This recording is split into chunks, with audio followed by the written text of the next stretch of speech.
পড়ালেখা শেষ করে একটা কোম্পানিতে চাকরির ইন্টারভিউ দিছি। চাকরি হবে বলে মনে হয় না, কারণ বর্তমানে ঘুষ মামা খালুরা না থাকলে কোনো চাকরি পাওয়া যায় না। তারপরও আশায় আছি। ইন্টারভিউ দিয়ে এসে মেসে এসে শুয়ে আছি, কিছুই ভালো লাগছে না। এমন সময় সবচেয়ে কাছের বন্ধু জয়ের ফোন। ঘুম ঘুম চোখে ফোনটা রিসিভ করলাম। কিরে, কই তুই? কেন, কি হয়েছে? কিছু না, আমরা যেখানে প্রতিদিন বসে আড্ডা দিই সেখানে চলে আয়। আচ্ছা, তুই একটু অপেক্ষা কর, আমি আসছি। তারপর ফ্রেশ হয়ে রওনা দিলাম। যেতে যেতে বরং আপনাদের আমার পরিচয়টা দিয়ে যাক। আমি হলাম অভ্র। দুনিয়াতে আপন বলতে কেউ নেই। আর যার সাথে ফোনে কথা বলছিলাম সে হলো আমার কলেজ জীবনের বন্ধু জয়। এখন আপন বলতে সেই আমার কাছের লোক।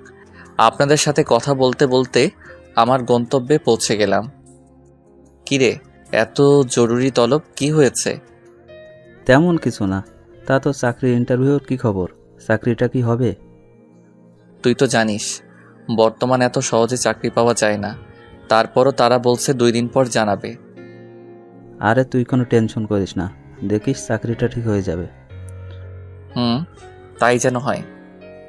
তারপর জয়ের সাথে আড্ডা দিয়ে রাতে ম্যাচে ফিরলাম।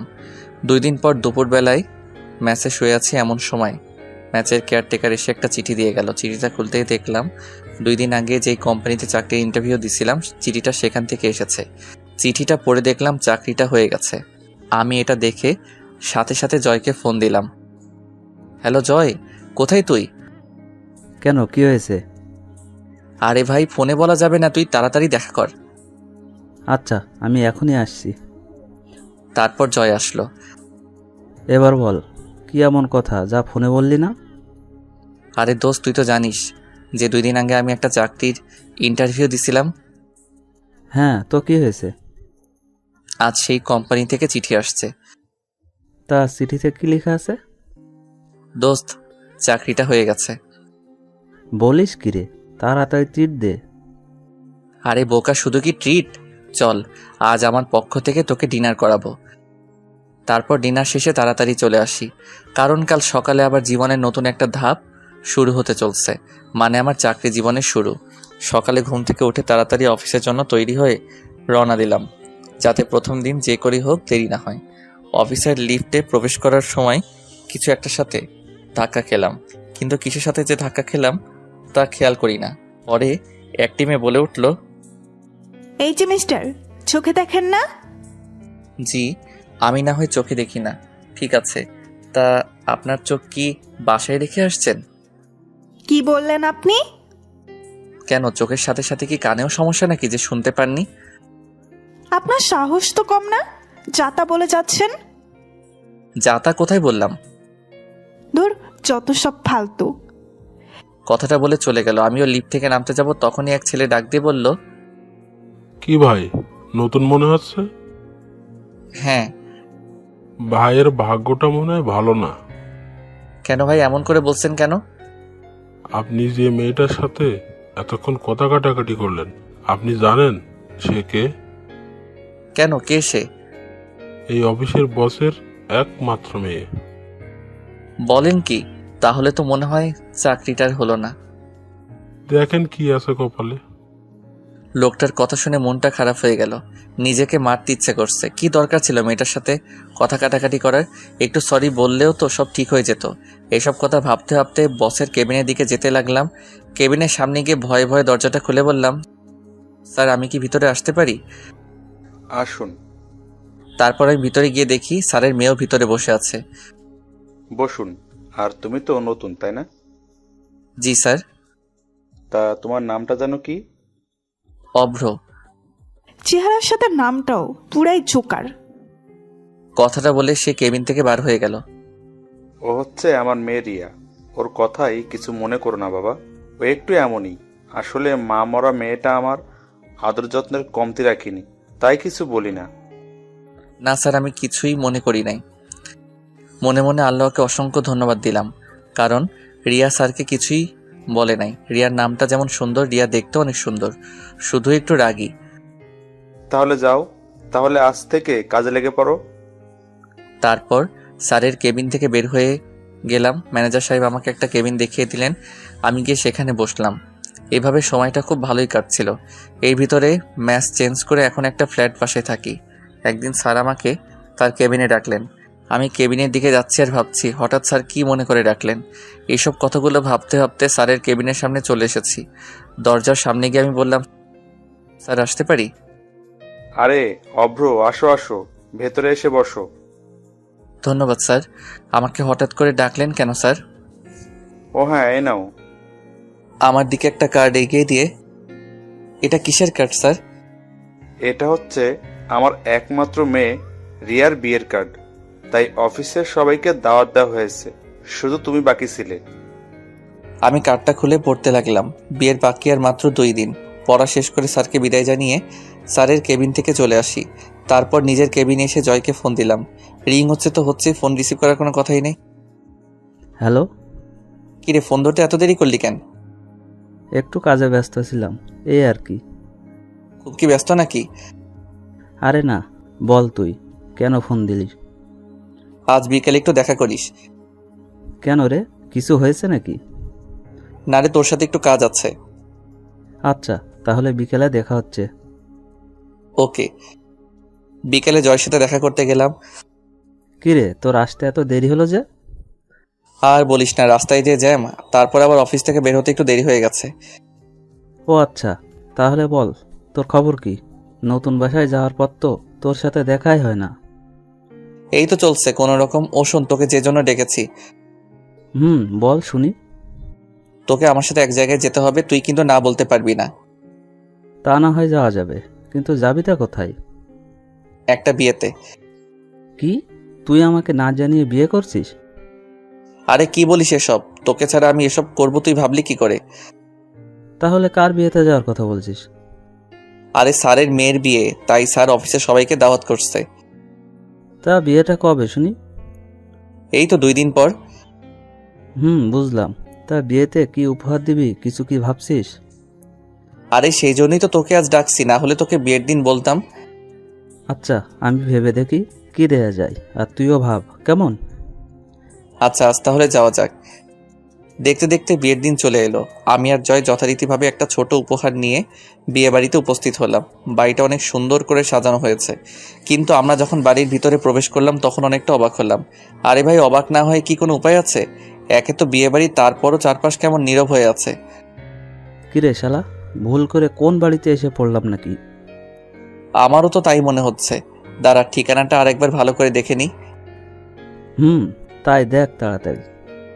না রে ভাই, ঠিকানা তো ঠিকই আছে। তাহলে মানুষজন সব কোথায়? চল একটু ভেতরে গিয়ে দেখি। তারপর আমরা দুইজনে আরেকটু ভিতরে যেতে কিছু মানুষ দেখতে পেলাম। সবাই যেন নীরব হয়ে আছে, কারো মুখে কোনো কথা নাই। আমি আমার একজন কলিগকে জিজ্ঞাসা করলাম, কি হয়েছে ভাই, সবাই এমন নীরব কেন? কি আর হবে, স্যারের মেয়ে যার সাথে বিয়ে হওয়ার কথা ছিল তারা নাকি এখন আর আসবে না। আসবে না মানে? তারা এমনটা কি করে করতে পারে?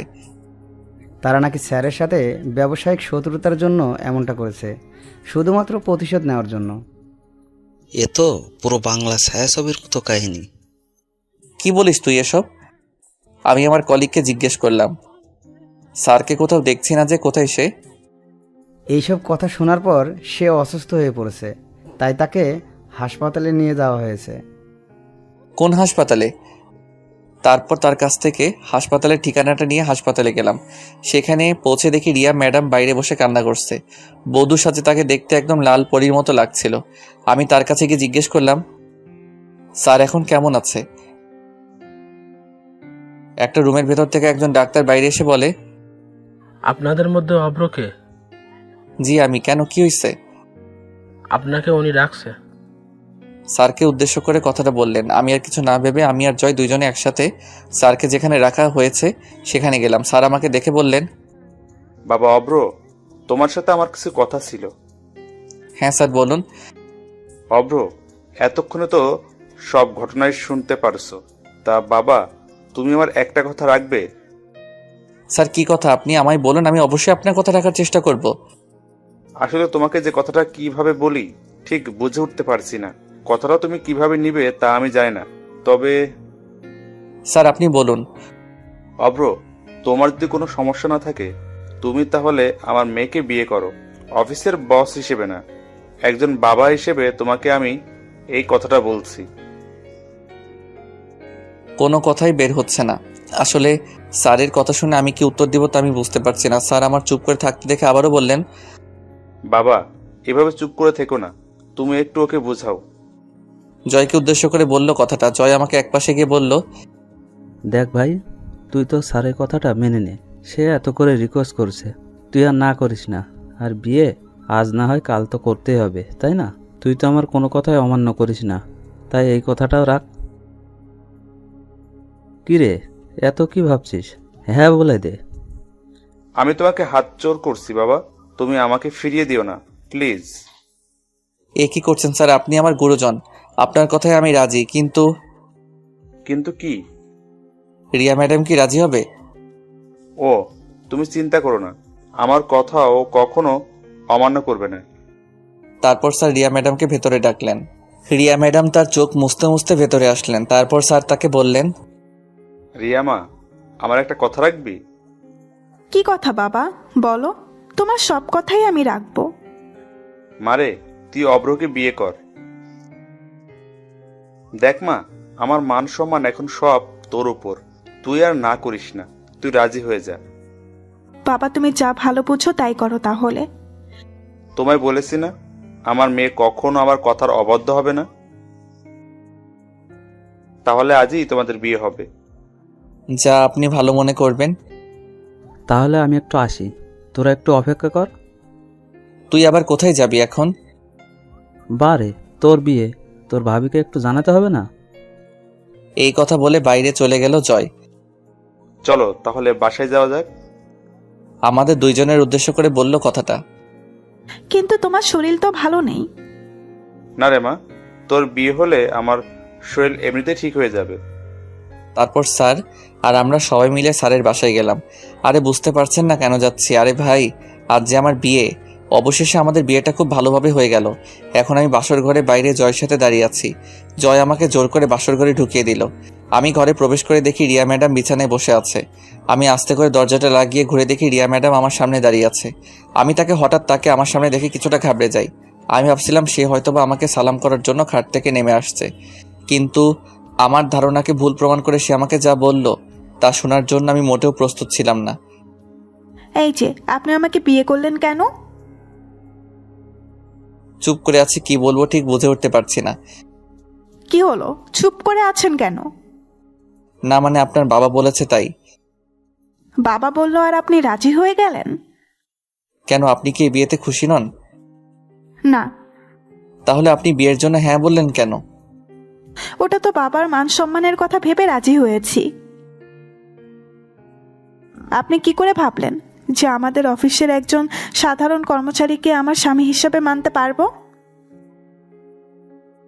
মাথা নিচু করে রিয়া ম্যাডামের কথাগুলো শুনছি। আর হ্যাঁ, খবরদার, যদি কখনো স্ত্রীর অধিকার দেখাতে আসেন তো বুঝতেই পারছেন। কি হলো, কিছু বলছেন না কেন? আচ্ছা, আপনি যেমনটা ভালো বুঝবেন। এখন ঘুমাতে চান? আচ্ছা। এই বলে খাটের দিকে যাচ্ছি, আবারও রিয়া ডাক দিলেন। এই যে, ওদিকে কোথায় যাচ্ছেন? কেন, আপনি না বললেন ঘুমাতে যেতে? আপনাকে কি খাটে গিয়ে ঘুমাতে বলছি? যত সব। তাহলে আমি কোথায় শুব? আমি কি জানি, যেখানে খুশি সেখানে শুবেন, কিন্তু খাটে না। তারপর আমি কি আর করব, বালিশ নিয়ে বাইরে যাচ্ছি। রিয়া পেছন থেকে আবার ডাক দিলেন। এ কি, বাইরে কোথায় যাচ্ছেন? কেন, অন্য রুমে যাচ্ছি। না, অন্য রুমে যাওয়ার দরকার নাই। আপনি এই ঘরে সোফায় শুয়ে পড়েন। কি? এত অবাক হওয়ার কিছু নেই। এখন যদি বাইরে যান, এটা যদি অন্য কেউ দেখে তাহলে আমাকে খারাপ ভাববে। উফ, মেয়ের মাথায় বুদ্ধি আছে বলতে হবে। এই কিছু বললেন মনে হয় আপনি? না না, কিছু বলি নাই তো। সত্যিই তো? হ্যাঁ সত্যি, আমি কিছুই বলি নাই। তারপর আর কি করার, চুপচাপ সোফায় গিয়ে শুয়ে পড়লাম। একটু পর আমি আবার বললাম, কি হলো, লাইটটা বন্ধ করছেন না কেন? যদি লাইট বন্ধ করলে আপনি খারাপ কিছু করেন? কি, আমাকে দেখে কি আপনার এমন মনে হয়? না, আপনাকে দেখে ঠিক মনে হয় না, তারপরেও তো বলা যায় না কার মনে কি চলে। আমি কিছুটা রাগ করে রুম থেকে বাইর হয়ে চলে যাচ্ছি, তখন আবার রিয়া বলল, এ কি, আবার কোথায় যাচ্ছেন? কেন, আমি এই রুমে থাকলে তো খারাপ কিছু করতে পারি, তাই আমি চলে যাচ্ছি। এই না না, আর বাইরে যেতে হবে না, আমি লাইট বন্ধ করে দিচ্ছি। কিন্তু আবার কিন্তু কি? তাহলে ড্রিম লাইটটা জ্বালিয়ে রাখি। ওকে রাখেন। দূর, মেজাজটাই খারাপ করে দিল। তারপর সে লাইটটা বন্ধ করলো ঠিকই, কিন্তু ডিম লাইটটা জ্বালিয়ে রাখছে। আমি আর কিছু না বলে ঘুমানোর চেষ্টা করছি, কিন্তু কিছুতেই ঘুম আসছে না। আপনারাই বলুন, সোফায় শুলে কারো ঘুম আসে? তারপরও চেষ্টা করছি। কতই না স্বপ্ন ছিল আজকের এই দিনটাকে নিয়ে। ভেবেছিলাম বাসর ঘর কতই না সুন্দর হয়, আর আজ দেখছি রিয়ার দিকে তাকিয়ে দেখে সে ঘুমিয়ে গেছে। তার মুখটা দেখতে একদম নিষ্পাপ বাচ্চাদের মতো লাগছিল। যতই ওর দিকে তাকিয়ে থাকছি ততই ওর মায়ায় পড়ে যাচ্ছি। ওর মুখের দিকে তাকিয়ে থাকতে থাকতে কখন যে ঘুমাই গেছি মনে নাই। সকালের দিকে শরীরে পানি পড়ছে। আমি ভাবলাম হয়তোবা স্বপ্নের মধ্যে বৃষ্টি পড়ছে, তাই সেদিকে কোনো খেয়ালই দেই নাই। একটু পর যখন আবার পানি দিল তখন বুঝলাম না এটা কোনো স্বপ্ন না কে যেন আমার গায়ে পানি ঢেলে দিচ্ছে। গুম গুম চোখে তাকিয়ে দেখি রিয়া কোমরে হাত দিয়ে দাঁড়িয়ে আছে। তাকে দেখতে তখন খুব সুন্দর লাগছিল, এমনিতেও সুন্দর, তারপর আবার শাড়ি পরেছে। একটু পর রিয়ার কথাই বাস্তবে ফিরে আসলাম। কি হলো, এভাবে তাকিয়ে কি দেখছেন? তোমায় দেখছিলাম। কি? না মানে এত সকালে এই শীতের ভিতর শরীরে পানি দিলেন কেন? এত সকাল মানে ঘড়ির দিকে তাকিয়ে দেখেন একবার। এই রে, এ তো অনেক দেরি হয়ে গেছে রে। যাও তাড়াতাড়ি খাবারের ব্যবস্থা করো, আমার খুব ক্ষুধা লাগছে। যান তাহলে ওইদিকে রান্নাঘর, রান্না করেন গিয়ে। কি, আমি রান্না করব মানে? তাহলে কে রান্না করবে? আমি রান্না করতে পারি না, আপনি গিয়ে রান্না করেন তাড়াতাড়ি। কি, মেয়ে মানুষ হয়ে রান্না করতে পারেন না? দেখুন, এসব কথা শুনতে চাই না, যান গিয়ে রান্না করেন। এই ছিল কপালে? এই কথাটা বলে রান্না করতেই রান্নাঘরের দিকে যাচ্ছি রান্না করার জন্য। আসলে আগে একা থাকতাম, তাই একটু একটু রান্না করতে পারি। রান্না শেষ করে আমি যখন আসলাম, এসে তো আমি তখন পুরাই অবাক। আমার অবাক হওয়ার কারণ হচ্ছে, আমি যখন রান্নাঘর থেকে বের হলাম তখন দেখি রিয়া টেবিলে বসে বসে খাবার খাচ্ছে। আমি তার কাছে গিয়ে তাকে বললাম, আপনি খাবার কোথায় পেলেন? কোনো কিছু না বলে শুধু খাবার খাই। কি হলো, কিছু বলছেন না কেন? ভাবি এসেছে খাবার নিয়ে। ভাবি মানে কার ভাবি? আমাদের কথার মাঝে জয়ের বউ মানে আমার ভাবি এসে হাজির। তিনি এসে আমাকে বললেন, কি দেবর, বউ পেয়ে একদিনের ভেতর আমাকে ভুলে গেলে? না মানে। থাক, আর মানে মানে করতে হবে না, যাও তুমিও খেতে বসো। আমি আর কিছু না বলে চুপ করে রিয়ার পাশে গিয়ে খেতে বসলাম। ভাবি আপনি কখন আসলেন? আমি তো আসছি অনেক আগে। কেন? না কিছু না, এমনি জিজ্ঞেস করলাম। তারপর আমি রিয়ার দিকে তাকিয়ে দেখি সে মিটমিট করে হাসছে, আর এদিকে আমার রাগ হচ্ছে। ওই ভাবি আসছে, তা আপনি একটিবার আমাকে ডাক দিতে তো পারতেন। রিয়া আমার দিকে কেমন ভাবে তাকালো যেন, কিন্তু কিছুই বলল না। তা দেবর, তুমি রান্নাঘরে কি করছিলে? কি বলল ভাবি, এত সুন্দর একটা বউ পাইছি, তাকে কি করে রান্নাঘরে পাঠাই বলেন, যদি কালো হয়ে যায়? বাবা, একদিনে এত প্রেম? প্রেমের আর দেখছো কি, কেবল তো শুরু। আচ্ছা তোমরা তাহলে খাও, আমি বরং আসি। এই কথা বলে ভাবি চলে গেলেন, আর আমি রিয়ার দিকে তাকিয়ে দেখি কেমন একটা রাগী ভাব নিয়ে আমার দিকে তাকিয়ে আছে। এভাবে তাকিয়ে আছেন কেন? ওই, আমি আপনার কেমনে বউ হই? কেন, আপনার সাথে না আমার কাল বিয়ে হলো? বিয়েটা একটা অ্যাক্সিডেন্ট। আর হ্যাঁ, আপনি ভাবলেন কি করে যে আমার বাবার অফিসের একজন সামান্য কর্মচারীকে স্বামী হিসাবে মেনে নিব? এটা কখনো সম্ভব না। একটু থেমে আবার বলতে শুরু করলো, আর আমরা কিছুদিন একসাথে থাকবো, তারপর আপনাকে আমি ডিভোর্স দিয়ে দেব, বুঝলেন? কথাগুলো বলে সে রুমে চলে গেল, আর আমি বসে বসে ভাবছি এই ছিল আমার জীবনে। যখন একা ছিলাম তখন তো খুব ভালো ছিলাম। কথাগুলো ভাবতে ভাবতে নিজের অজান্তেই কখন যে চোখে পানি চলে আসছে তা বুঝতে পারি নাই। সারাদিন আর রিয়ার সামনে যাই নাই। রাতে তার কাছে গিয়ে বললাম, সারাদিন তো কিছু খেলেন না, আসুন এখন কিছু খেয়ে নিন। কে বলছে আমি সারাদিন না খেয়ে আছি? আর আপনার খাওয়া আপনি খেয়ে নেন। আর আপনি? আমি বাইরে থেকে খাবার অর্ডার করছি। আমি আর কিছু না বলে রুম থেকে বের হয়ে আসবো, তখনই পেছন থেকে রিয়ার ডাক দিল, এই যে শুনুন, আমাকে এত কেয়ারলেস দেখাতে আসবেন না, বুঝলেন? আপনাকে আমার সহ্য হয় না। আমি তার কথা শুনে বাইরে চলে গেলাম। কি করব কিছুই ভালো লাগছে না। একটু রাত করে বাসায় ফিরলাম। দরজার কাছেই এসে 2-3 বার কলিং বেল বাজাতে রিয়া এসে দরজা খুললো আর বলল, কি ব্যাপার, এত রাত পর্যন্ত কোথায় ছিলেন? একটু কাজ ছিল। কি এমন কাজ যে রাত পর্যন্ত বাইরে থাকতে হবে? আমি আর কিছু না বলে সোজা রুমে চলে গেলাম। গিয়ে সোফায় শুয়ে পড়লাম। রিয়াও আমার পিছু পিছু আসলো এবং খাটে গিয়ে বসে পড়ল। দুইজনেই নীরব হয়ে আছি। একটু পর নীরবতা ভেঙে আমি বলতে শুরু করলাম, আপনাকে আমি ডিভোর্স দিয়ে দিব। সত্যি? সত্যি। তবে তবে কি? আমাদের 6 মাস একসাথে থাকতে হবে। আপনাকে তো আমি একদমই সহ্য করতে পারছি না, আর আপনি বলছেন 6 মাস একসাথে থাকার কথা। কি করবেন বলুন? কিছু পেতে হলে একটু তো কষ্ট করতে হবে। আর 6 মাসই তো, দেখতে দেখতে চলে যাবে। ঠিক আছে। রাতে দুইজনের ভিতর আর কোনো কথাই হয়নি। সকালে ঘুম থেকে উঠে দেখি রিয়া এখনো ঘুমিয়ে আছে, তাই তাকে আর জাগালাম না। সত্যি ঘুমন্ত অবস্থায় রিয়াকে একদম নিষ্পাপ শিশুর মতো মনে হচ্ছে। আমি হালকা পাতলা নাস্তা তৈরি করে রিয়ার জন্য ডেকে অফিসের জন্য বেরিয়ে পড়লাম। অফিসে যেতেই স্যারের সাথে দেখা। আরে অব্র বাবা যে, তুমি অফিসে আসতে গেলে কেন? আর কয়দিন পরে আসতে পারতে। না স্যার, আসলে কিছু পুরন কাজ আছে, ওগুলো করতে হবে। ও আচ্ছা, তারপরও? না স্যার, আমার কোনো সমস্যা নাই। আচ্ছা, তাহলে একটু পর আমার কেবিনে এসে দেখা করো, কেমন? ঠিক আছে স্যার। তারপর আমি আমার কেবিনে এসে বসে বসে কাজ করছি। তখন স্যারের ফোন। আমি ফোন রিসিভ করতেই, অব্র, এখন আমার কেবিনে এসে দেখা করো। এই কথাটা বলেই ফোনটা কেটে দিল। তারপর আমি স্যারের কেবিনে গেলাম। তখন স্যার আমাকে বসতে দিয়ে বলতে শুরু করলেন, অব্র, তুমি তো জানো যে রিয়া আমার একমাত্র সন্তান। ও ছাড়া আমার আর কেউ নেই। আপনার কথা আমি ঠিক বুঝতে পারছি না। এই যে আমার এই যে সম্পত্তি দেখছো, সবই তো এখন তোমাদের। তাই বলছিলাম কি, তুমি যদি এখন আমার কোম্পানির দায়িত্বটা নিতে। সরি স্যার, আমাকে মাফ করবেন। আমি আপনার এই কথাটি রাখতে পারবো না। কিন্তু কেন বাবা?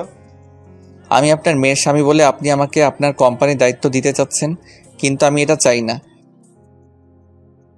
আমি বিয়ের আগে যেমন আপনার অফিসের কর্মচারী ছিলাম, আমি চাই এখনো কর্মচারী হিসেবে থাকতে। কি বলবো বাবা তোমায়, তোমার প্রতি আমি এমনিতেই কৃতজ্ঞ।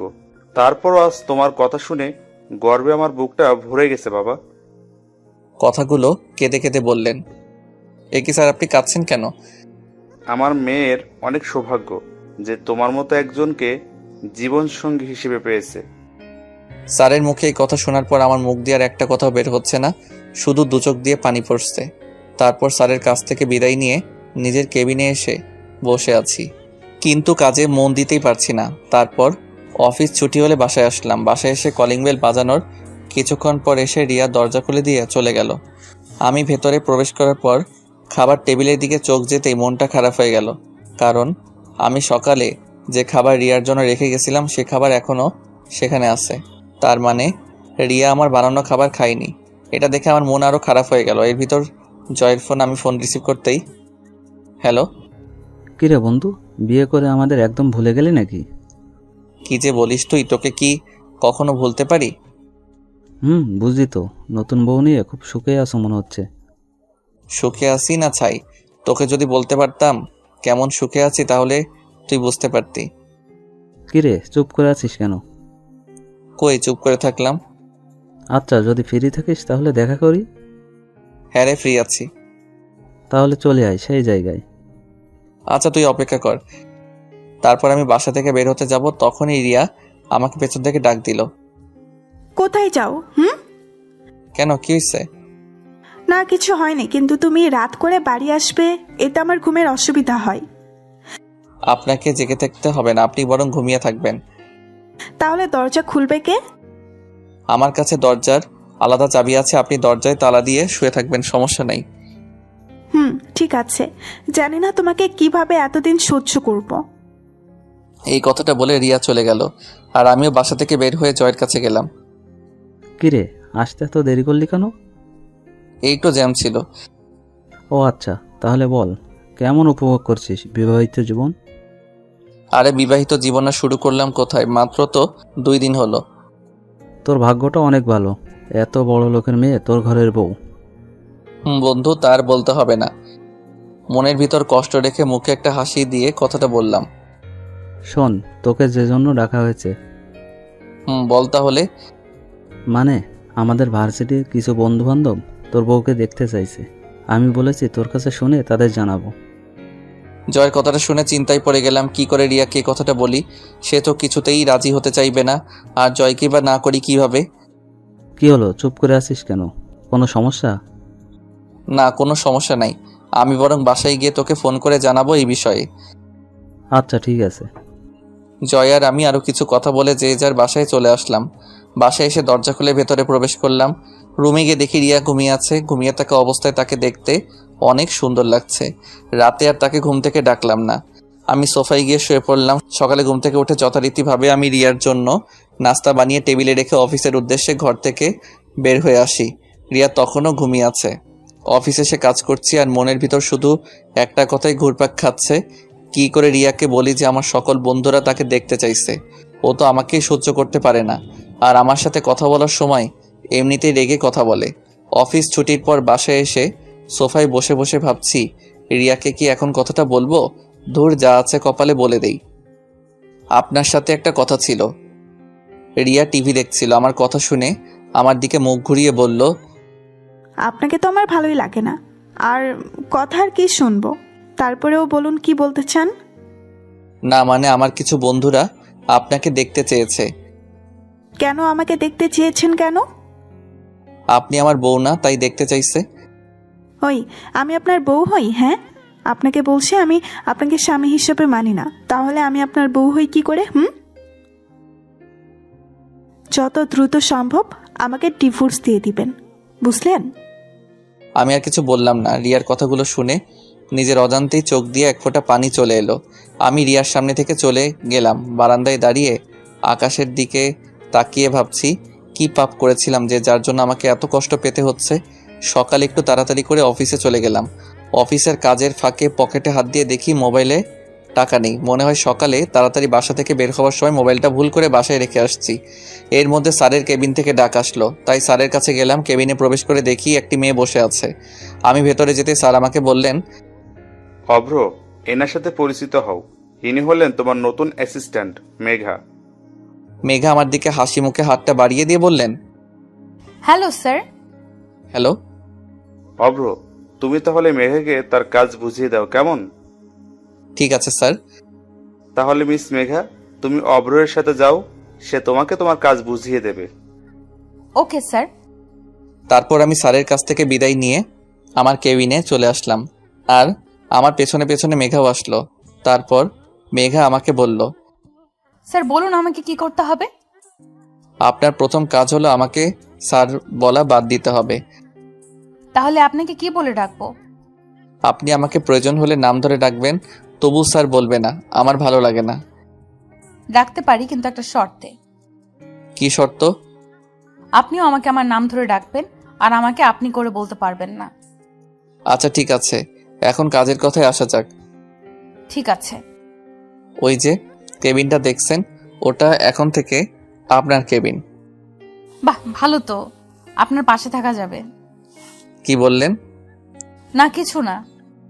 তাহলে এখন আপনি আপনার কাজে যান। আবার আপনি করে বলছেন? আচ্ছা সরি, কেমন? যাও, তুমি তোমার কাজে যাও। এবার হয়েছে? হ্যাঁ। তারপর আমি আমার কাজ করতে লাগলাম। অফিস ছুটি হলে আমি রিক্সার জন্য বাইরে দাঁড়িয়ে আছি।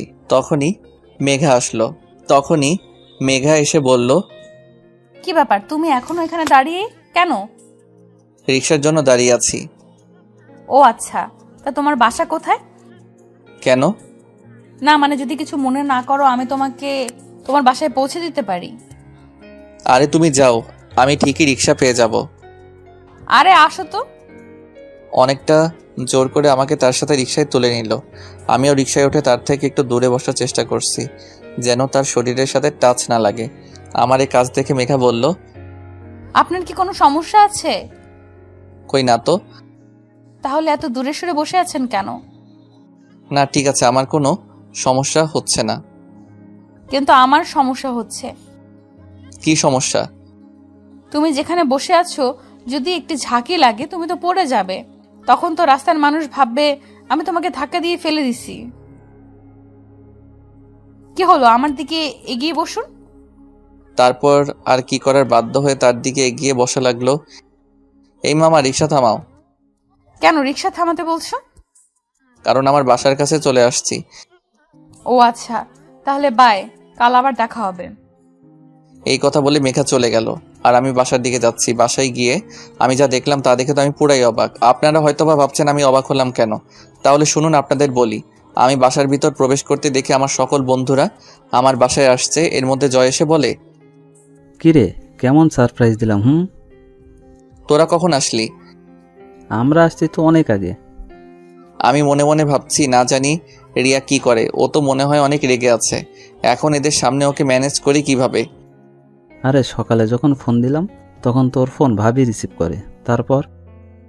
এইটুকু বলে থেমে যাই আর আমি বাকি কথাটুকু শোনার জন্য আগ্রহ নিয়ে জিজ্ঞাসা করলাম, তারপর কি বল, আবার থামলি কেন?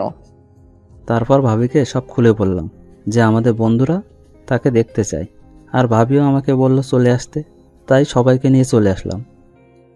জয়ের কথা শুনে আমি আমার কানকে বিশ্বাস করতে পারছি না যে রিয়া ওকে এই কথাগুলো বলেছে। একটু পর দেখলাম নাস্তা হাতে রিয়া আর ভাবি আসছে। রিয়াকে দেখে তো আমি অবাক, কারণ রিয়া আজ শাড়ি পরেছে, এতে তাকে আরো সুন্দর দেখা যাচ্ছে।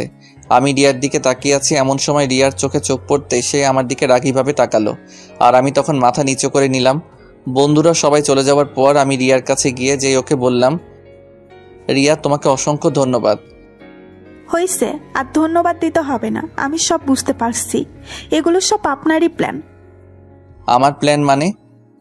কি মনে করো তুমি আমি কিছু বুঝি না? বারে আমি আবার কি করলাম বলবে তো? তুমি তো আজ ইচ্ছে করে মোবাইলটা বাসায় রেখে গেছো যাতে তোমার বন্ধু আমাকে ফোন দিয়ে এসব বলে, আর আমি রাজি হয়ে যাই। আর তুমি ভালো করেই জানতে আমি তোমাকে না বলতে পারবো না। বিশ্বাস করো, এসব কিছুই আমি জানি না, আর আমি সত্যি বলছি মোবাইলটা আমি ভুল করে রেখে গেছিলাম। হয়েছে, আমার সামনে আর ভালো সাজা লাগবে না, যত সব। কথাটা বলে রুমে চলে গেল। এইভাবেই দিনকাল চলছিল আমাদের। এতদিন হয়ে গেছে কিন্তু এখনও আমার প্রতি তার কোনো ভালোবাসা বা ভালো ব্যবহারও করি নাই, কিন্তু আমি আস্তে আস্তে রিয়াকে ভালোবেসে ফেলছি। একদিন শুক্রবারে অফিস বন্ধ, তাই সকালে শুয়ে আছি। একটু পর বুঝতে পারলাম কে যেন আমাকে ডাকছে। আমি চোখ খুলে দেখি রিয়া আমাকে ডাকছে। আমি এটা দেখে আবার চোখ বন্ধ করে নিলাম। আমার কাছে মনে হচ্ছে আমি স্বপ্ন দেখছি, কারণ রিয়া আমার সাথে ঠিক মতো কথাই বলে না, আজ এত ভালোবেসে ডাকছে। এসব কথা চোখ বন্ধ করে ভাবছি, কিন্তু একটু পর আমার শরীরে পানি ঢেলে দিল আর আমি সাথে সাথে লাফ দিয়ে উঠলাম। আমার এভাবে লাফ দিয়ে ওঠা দেখে রিয়া হেসে দিল। আমি অপলক দৃষ্টিতে তার হাসি মাখা মুখটার দিকে তাকিয়ে আছি। এই যে মিস্টার, শুক্রবার বলে ঘুমিয়ে থাকলে চলবে? যাও এখনই ফ্রেশ হয়ে এসো, আমি নাস্তা তৈরি করছি। ওর কথাগুলো যেন আমার বিশ্বাসই হচ্ছে না। কি হলো, এভাবে তাকিয়ে কি দেখছো? মনে হয় আমাকে আজই প্রথম দেখছো? উফ, যাও তো, খুব ক্ষুধা লাগছে, তাড়াতাড়ি ফ্রেশ হয়ে আসো। আমার দিকে তোয়ালেটা দিয়ে কথাটা বলে সে রান্নাঘরে চলে গেল। আমি ভাবছি আজ রিয়ার আবার কি হলো, নাকি আমি কোনো স্বপ্ন দেখছি? না, এটা তো কোনো স্বপ্ন না, যা ঘটছে সবই তো আমার সাথে ঘটছে। আমার তো বিশ্বাসই হচ্ছে না। তারপর আমি ফ্রেশ হয়ে বাইরে আসতে দেখি রিয়ার বাবা, মানে আমার স্যার, সোফায় বসে আছে। এবার আমি সবকিছু বুঝতে পারছি, কেন রিয়া আমার সাথে আজ কেন এত ভালো ব্যবহার করছে। তারপর সবাই বসে একসাথে নাস্তা করছি। এমন সময় স্যার বললেন, বাবা অব্র, তুমি সোফায় কেন শুয়েছিলে? কি বলবো স্যার, আপনি যদি সত্যিটা শুনেন তাহলে বুঝতেন আমি কেন সোফায় শুয়েছিলাম। কি হলো বাবা, চুপ করে আছো কেন? আমার চুপ করে থাকতে দেখে রিয়া বলল, বাবা ও কি বলবে, আমি বলছি কেন ও সোফায় শুয়েছিল। না জানি এখন আবার কোন সত্যটা বলবে কে জানে। বাবা জানো, তোমার জামাই খুব খারাপ। কেন রে, ও আবার কি করলো? কি করেনি তাই বলো? আমি কাল রাতে বললাম আমাকে যেন আজ ঘুরতে নিয়ে যায়, কিন্তু ও কিছুতেই রাজি হলো না। তার এক কথা আমাকে ঘুরতে নিয়ে যেতে পারবে না, তাই আমি তাকে শাস্তি হিসাবে সোফায় শুতে দিচ্ছি। হায় হায়, মাইয়া কয় কে তো দেখি মিথ্যা বলায়ও পটু। আমি অবাক দৃষ্টিতে রিয়ার দিকে তাকিয়ে আছি। না অব্র, তুমি কিন্তু কাজটা একদম ঠিক করনি। না স্যার, আসলে না, আমি আর কিছুই শুনতে চাই না। আমি চাই তোমরা দুজনে আজ কোথাও থেকে ঘুরে আসো। ঠিক আছে। কি এখনো রাজি হলে কেন? আমার দিকে তাকিয়ে একটা মুচকি হাসি দিয়ে কথাটা বলল। তাহলে তোমরা বরং আমার গাড়িটা নিয়ে যাও, কেমন? সরি স্যার, মাফ করবেন, আমি আপনার গাড়ি নিয়ে ঘুরতে যেতে পারবো না। কেন গাড়ি নিতে পারবে না? কারণ আমি চাই না যে আমার স্ত্রীকে তার বাবার টাকায় ঘোরাতে। আমার নিজের যতটুকু সামর্থ্য আছে তাই দিয়ে আমি তার সব ইচ্ছা পূরণ করার চেষ্টা করব। অব্র, তোমাকে যতই দেখছি ততই অবাক হচ্ছি আমি। বাবা, ও কিন্তু তোমাকে অপমান করছে। না রে মা, ও তো ঠিক কথাই বলেছে। না বাবা। পুরো কথা বলতে না দিয়ে স্যারের ফোন আসলো, তাই তিনি ফোনে কথা বলছেন। কথা বলা শেষ করে স্যার তাকে বললেন, আমি এখন যাই মা, একটু কাজ আছে। আসি বাবা অব্র, ভালো থেকো তোমরা। তারপর স্যার চলে গেলেন। আর রিয়া আমার কাছে এসে, তুমি আমার বাবাকে অপমান করলে কোন সাহসে? আমি তাকে কোনো অপমান করি নাই। তুমি তো বলবেই ছোট লোক কোথাকার, একটা গাড়ি কেনার ক্ষমতা নাই। আর তাছাড়া তুই কোনোদিন এই গাড়িতে উঠেছিস বলে মনে হয় না। আর তুই কিনা আমার বাবার মুখের উপরে না বলে দিলি। রিয়া, তুমি কিন্তু একটু বেশি বুঝছো। আমি কিন্তু তাকে কোনো অপমান করে কথাগুলো বলি নাই। তুই অপমানের কি বুঝিস? হ্যাঁ, তোর মা বাবাকে যদি কেউ বলতো তাহলে তুই বুঝতি অপমান কাকে বলে। রিয়া আমার, তুমি কিন্তু কিন্তু কি? ও, আমি তো ভুলেই গেছিলাম, তোর তো মা বাবারই ঠিক নাই।